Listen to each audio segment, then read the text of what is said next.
Bismillahirrahmanirrahim. Assalamualaikum warahmatullahi wabarakatuh.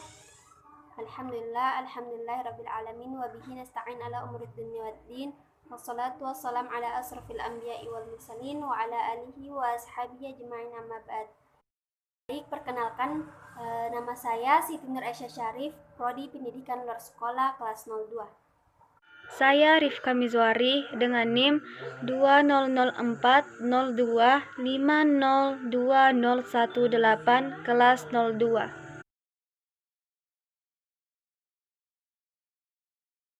Baik, di sini saya akan menjelaskan mengenai arti dari agama Islam. Islam sering disalahpahami, khususnya yang diidentikan dengan Muslim.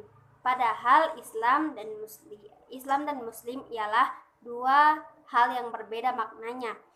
Islam berarti agamanya dan Muslim itu pemeluk atau penganutnya. Islam sering diidentikan dengan perilaku kaum muslim atau umat Islam. Padahal sebagaimana perilaku penganut agama lain, perilaku seorang muslim belum tentu mencerminkan ajaran atau syariat Islam. Islam adalah agama yang diturunkan oleh Allah Subhanahu wa taala kepada Nabi Muhammad SAW sebagai nabi dan rasul terakhir untuk menjadi pedoman seluruh manusia hingga akhir zaman. Pengertian Islam secara harfiah yaitu damai, tunduk, bersih, dan selamat. Kata Islam ini berasal dari 3 kata, yaitu sah atau sin, lah atau lam, dan m atau mim, yang bermakna dasar selamat atau salama. Dari pengertian secara harfiah ini dapat disimpulkan Islam adalah agama yang membawa keselamatan hidup di dunia maupun di akhirat. Di sini saya akan menjelaskan mengenai materi awal kedatangan Islam di Indonesia. Agama Islam pertama kali lahir di Arab Saudi, lebih tepatnya di Makkah dan di Madinah. Para pemeluknya mengajarkan agama Islam melalui berbagai jalur. Salah satu jalurnya yaitu jalur perdagangan. Ketika menyebarkan Islam dan kebudayaannya di Indonesia, prosesnya cenderung berjalan dengan damai. Oleh karena itu, raja hingga rakyat bisa menerimanya dengan hangat. Selain perdagangan, ada saluran lain yang menyebabkan agama Islam dapat masuk dan berkembang di Indonesia. Saluran lainnya itu yang pertama perkawinan, yang kedua pendidikan, dan yang ketiga seni budaya. Adapun ada beberapa teori yang menyebutkan tentang asal penyebaran Islam di Indonesia. Teorinya itu yang pertama teori Gurajat, teori Persia, dan teori Arab. Teori Gurajat ini diajukan oleh sejarawan Belanda seperti Jan van Gennep.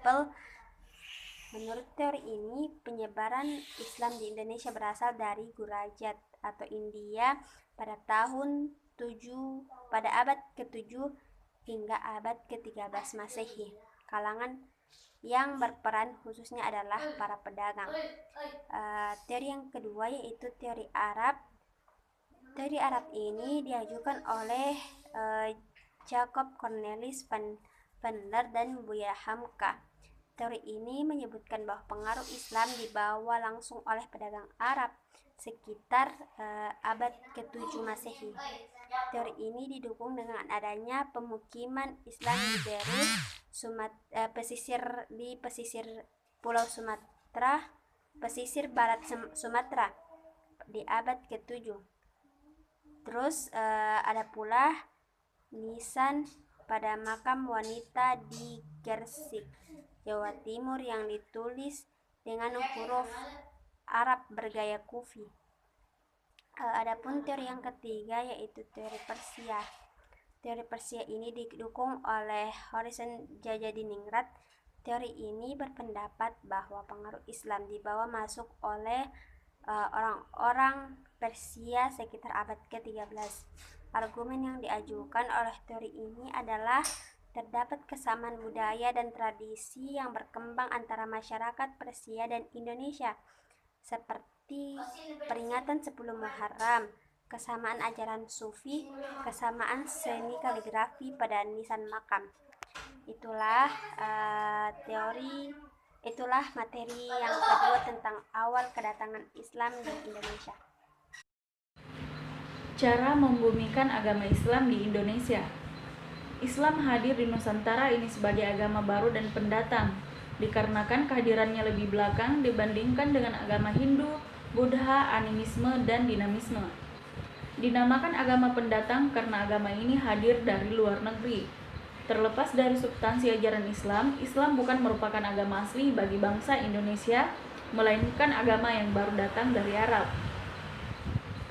Sebagai agama baru dan pendatang saat itu, Islam harus menempuh strategi dakwah tertentu, melakukan berbagai adaptasi dan seleksi dalam menghadapi budaya dan tradisi yang berkembang di Indonesia.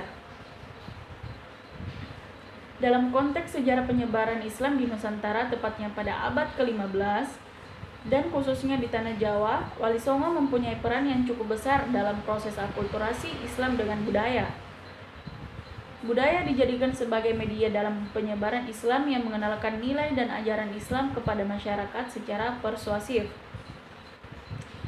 Dalam konteks praktik keagamaan yang dijalankan masyarakat Indonesia yang berhubungan dengan gerakan dakwah Wali Songo, tampak sekali terdapat usaha membumikan Islam.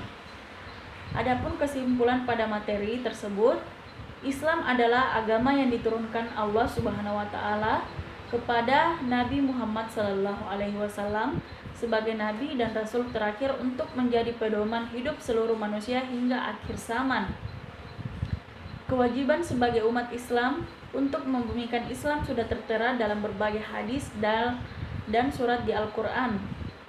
Banyak cara yang dapat ditempuh dalam membumikan Islam di Indonesia. Kebangkitan atau kemajuan umat Islam, baik sendiri-sendiri maupun bersama-sama, sungguh sangat bergantung pada sejauh mana mereka berpedoman dan berpegang teguh pada petunjuk, ajaran-ajaran, aturan, etika, dan norma-norma yang mencakup segala aspek dan